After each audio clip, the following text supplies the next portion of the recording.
근데 언젠가 통화 절대 될 수 없다는 것을 우리가 알아야 됩니다. 왜?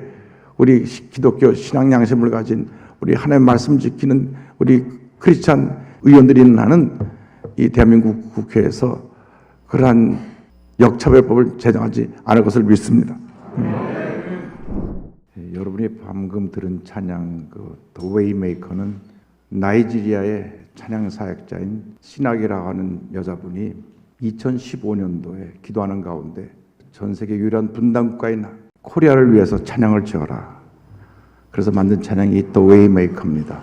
그래서 지금 이분 부른 찬양 유튜브에 들어가면 4억 명이 넘게 이 찬양을 보았고 이 Waymaker를 부른 노래들을 다 합치면 한 7, 8억 이상이 이 찬양을 전 세계 사람들이 듣고 지금 전 세계로 부르고 있습니다.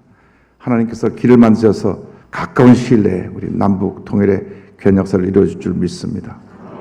우리 힘으로 능으로 안 되지만 하나님의 때에 하나님께서 이루실 줄로 믿습니다.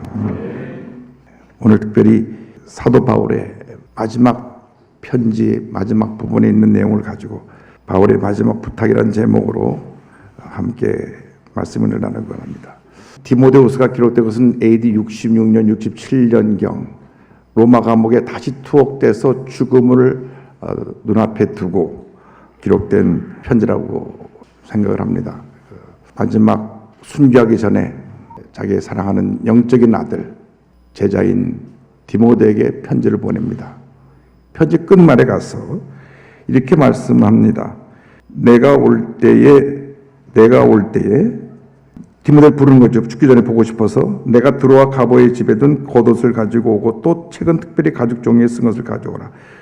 두 가지 것을 가져오라고 부탁합니다. 죽음을 앞둔 하나님의 종이 사랑하는 아들에게, 영적 아들에게 부탁하는 겁니다. 예수님께서 이제 고난 당하시기 위해서 이 땅에서 마지막 고난 주간에 우리 중간에 와 있는데 이제 금요일이면 십자가 달리십니다. 마지막 주님께서 남기셨던 일이 뭔가 성경을 보면 잘 아신 대로 제자들의 발을 씻은 것입니다.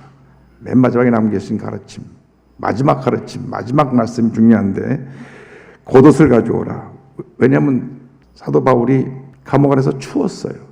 본인이 영적으로 이제 곧 순교할 것을 알고 있었는데 춥고 밤에 너무 고통스러워 잠을 자지 못하는 그 어려움 속에서 내게 그 겉옷을 두고 온 것이 있는데 그 외투를 좀 가져다 달라 이런 부탁을 합니다.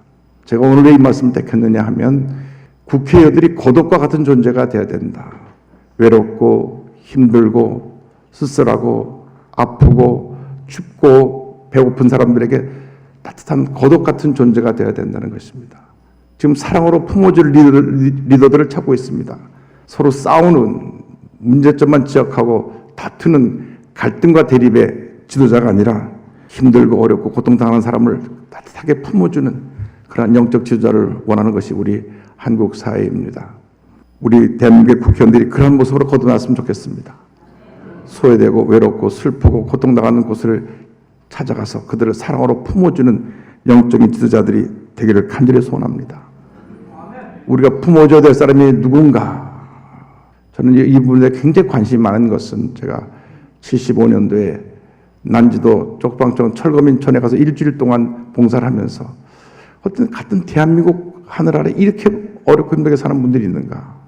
기름종이 까만 기름종이로 지붕을 하고 집 높이는 한 1m도 안 되는데 이렇게 엎드려 들어가야 되는데 그 당시에 호롱불을 켜고 있고 수도도 없고 상수도 하수도가 없어요. 그냥 거기서 토굴 같은 데 지낸 그분들의 모습을 보면서 앞으로 한평생 소외된 사람을 섬기며 살겠다 결심을 했는데 그래서 그런 데 또 관심이 많습니다. 우리가 저출산 문제를 얘기하면서 지금 미혼모, 혼자서 아이를 낳아 기르는 미혼모가 나와 있는 통계가 3만 5천입니다. 그런데 한 달에 50만 원이 없어서 아이를 여관방에 놓고 유흥업소를 나갑니다. 1년에 2만 명이 보육원에서 나옵니다.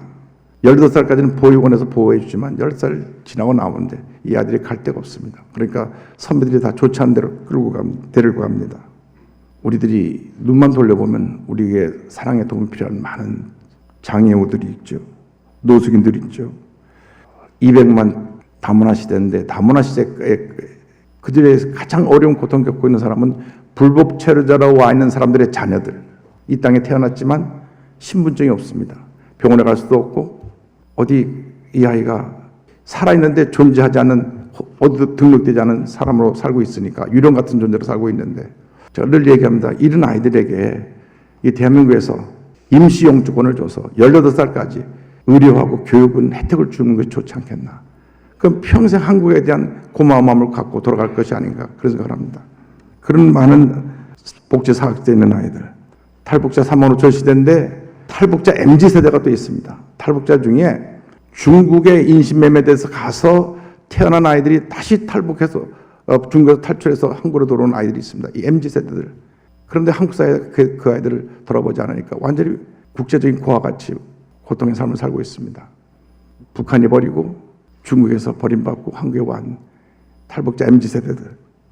이런 사람들에게 우리 정치인들이 따뜻한 고독같이 그들을 품어주는 그러한 삶을 산다면, 그러한 모습을 보여준다면 얼마나 이 한국이 아름다워지고 정말 한국이 행복하고 따뜻한 대한민국이 될 수 있을까. 물질의 풍요로움보다 마음의 행복이 진짜 풍요로움인데 그래야 우리가 통일시대를 준비할 수가 있지. 그런 준비 없이 갑자기 통일돼도 문제입니다. 이런 고독 같은 존재가 되어질 것을 간곡히 부탁드립니다. 두 번째 갖고 오라고 한 것이 가죽종이를 갖고 오라고 했습니다. 이 가죽종이는 사도 바울이 일일이 적어놓은 하나님의 말씀을 말합니다. 마지막 그가 순교하기 전에 하나님의 말씀을 묵상하는 가운데 주님 앞에 가기를 원했습니다. 우리의 세상 살아가는 동안 우리의 가장 귀한 것은 영원 불변한 진리인 이 말씀을 따라 사는 것입니다. 이 말씀은 영원 불변의 진리입니다. 요즘 모든 이단들이 말씀대로 살지 않아서 생겨난 이단들입니다. JMS고 아가동산이고 저 엘리야 박명호 집단이고 신천지고 다 성경대로 살지 못해서 그렇습니다. 그런데 우리가 성경 말씀 가운데 몇 가지 현적으로 기억해야 될 중요한 내용들이 있습니다. 창세기 보면 창조하신 다음에 생육하고 번성하라고 했습니다. 이것은 우리나라가 안고 있는 이 저출산 문제에 대한 근본적인 답을 이미 성경에 주고 계신데 우리가 성경 말씀대로 살지 않아서 이 땅에 인구 절벽이 오고 저출산 문제로 이 나라가 어떻게 보면 파멸을 향해 가고 있는 것이 아닌가 그런 생각을 합니다. 대학 정원이 52만 명인데 작년에 24만 5천 명 태어났으니까 앞으로 18년 후에는 대학 60%는 문을 닫아야 되는 그런 절망적인 상황인데 한 15년 전부터 계속 저희 교회에서 저출산 문제를 부르짖는데 그 어떤 정치인도 하지 않았습니다. 그 문제의 심각성을 이렇게 헤아리지 않았습니다. 올해 저출산 대책 32조를 쓴다고 하는데 32조를 어디다 쓰는지 모르겠습니다. 그죠? 태어난 애 하나당 1억씩만 주면 32조면 32만 명인데 그렇게라도 하면 아이를 낳을 텐데 하여간 이것은 답은 우리 국회의원들께 갖고 계시니까 어쨌건 이 답을 만드셔야 됩니다. 생육하고 번성하고 다스리라고 하는 말씀이 있습니다. 이것은 생태계를 잘 관리하라고 하는 것입니다. 이 기후 문제가 지구온난화 문제가 하나님께서 잘 관리하라고 주신 이 지구를 우리가 잘 관리하지 못해서 온 것입니다. 이것도 우리가 하나님의 말씀대로 살지 못해서 다가온 죄입니다.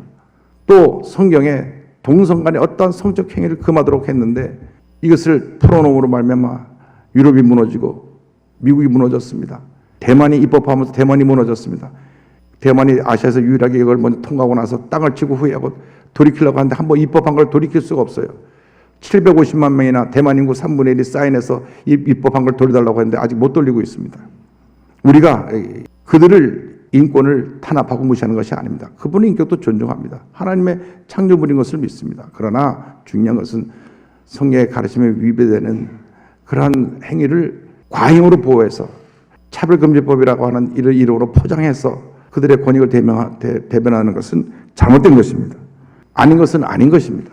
이게 분명해야 됩니다.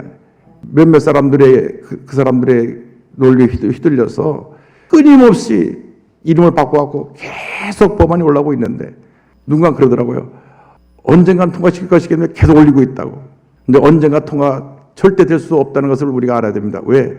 우리 기독교 신앙 양심을 가진 우리 하나님의 말씀 지키는 우리 크리스찬 의원들이 있는 이 대한민국 국회에서 그러한 역차별법을 제정하지 않을 것을 믿습니다.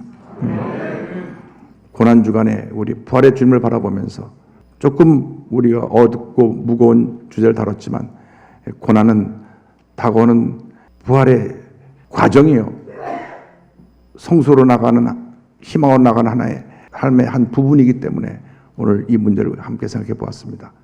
이런 문제가 많이 있지만 그럼에도 불구하고 생명이 되신 예수님이 모든 죄와 사망의 권세를 깨뜨리시고 부활하시기 때문에 부활하신 예수님의 능력으로 이 모든 문제를 해결하고 하나님의 위대한 역사를 이뤄나가는 우리 특별히 국회의원 존경하는 여러분 모두가 되시기를 간곡히 부탁드리고 이곳에 있는 모든 주님 일꾼들이 그 같은 일에 뜻을 모아줄 것을 부탁을 드립니다.